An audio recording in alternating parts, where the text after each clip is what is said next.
একাধিক বিয়েটাকে শুধুমাত্র ছেলে খেলা তামাশা, নিজের শুধুমাত্র মনের খায়েশ পূরণ করার একটা অস্ত্রে পরিণত করে দিনের বিধানকে, শরিয়ার বিধানকে যেন হাস্যকর বিষয়ে পরিণত না করে। ইদানিং দ্বিতীয় বিয়ে করা নিয়ে অনেক সমালোচনা হচ্ছে, সমাজে এত অসামাজিক কাজ হচ্ছে, তা নিয়ে কোনো সমালোচনা নেই। দ্বিতীয় বিয়ে করা কি ইসলাম পরিপূর্ণ সমর্থন করে কিনা? ভাইরা আমার, এটা জানে না এমন কোনো মুসলমান খুব কম আছে যে ইসলাম একাধিক বিয়ে করাকে, পুরুষের জন্য একাধিক বিয়ে করাকে ইসলাম অনুমোদন দিয়েছে। তবে শর্ত হলো একাধিক বিয়ে করার পর একাধিক স্ত্রীর প্রতি সমতা বজায় রাখার সামর্থ্য সার্বিকভাবে থাকতে হবে। প্রথমত একাধিক স্ত্রী পালার, লালন পালন করার শক্তি সামর্থ্য থাকতে হবে, সার্বিক সামর্থ্য থাকতে হবে। দ্বিতীয়ত, সামর্থ্য থাকলেই হবে না, ইনসাফ করার সামর্থ্য থাকতে হবে। আল্লাহ বলেছেন, ফাইন খিফতুম আল্লাহ তা'দিলু ফাওয়াহিদা, যার এ আশঙ্কা হয় যে না একাধিক স্ত্রী হয়ে গেলে একজনের প্রতি ঝুঁকে যাব, আরেকজনের খবর নেব না, আরেকজনের প্রতি বৈষম্য হয়ে যাবে, জুলুম হয়ে যাবে, ভরণ পোষণ দিতে গিয়ে একজনকে বাড়াই দিবে আরেকজনকে দেব না, এরকম যদি আমার ভিতরে কোনো একটা সাইডে ঝুঁকে পড়ার আশঙ্কা থাকে, বৈষম্য করার আশঙ্কা থাকে, ফাওয়াহিদা, তাহলে তার জন্য একটির বেশি করা তার জন্য জায়েজ নাই। এটা হলো মৌলিক কথা।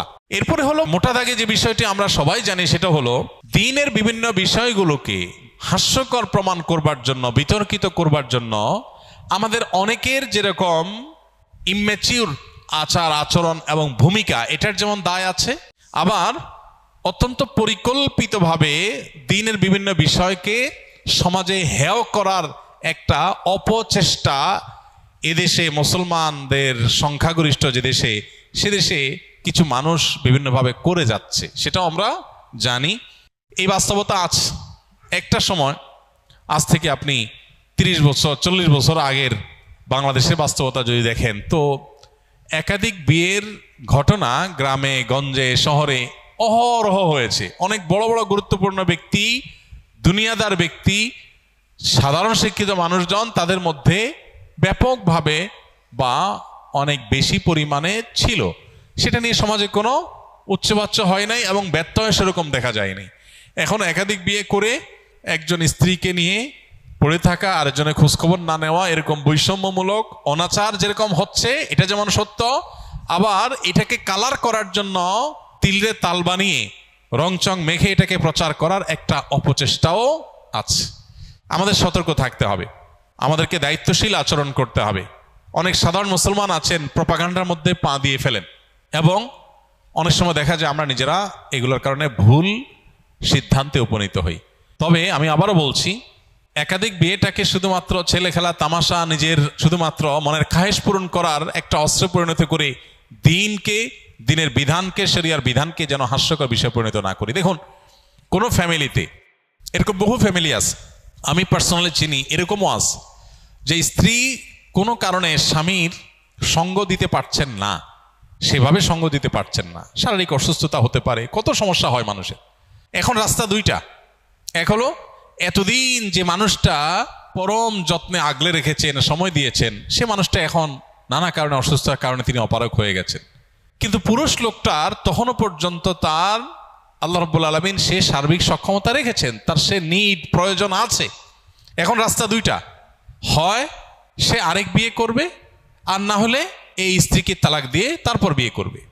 রাস্তা দুইটা, কারণ তার নিজের চরিত্রকে হেফাজত করতে হবে।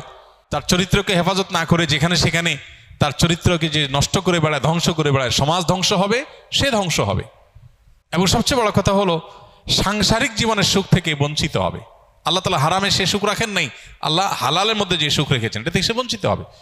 তো এক্ষেত্রে প্রথম স্ত্রী দেখা যায় স্বপ্রণোদিত হয়ে চান যে স্বামীর এই ক্রাইসিসটাতে এটা যেন দূর হয়, তার জন্য কোনো পজিটিভ উদ্যোগ নেই, স্ত্রী চান।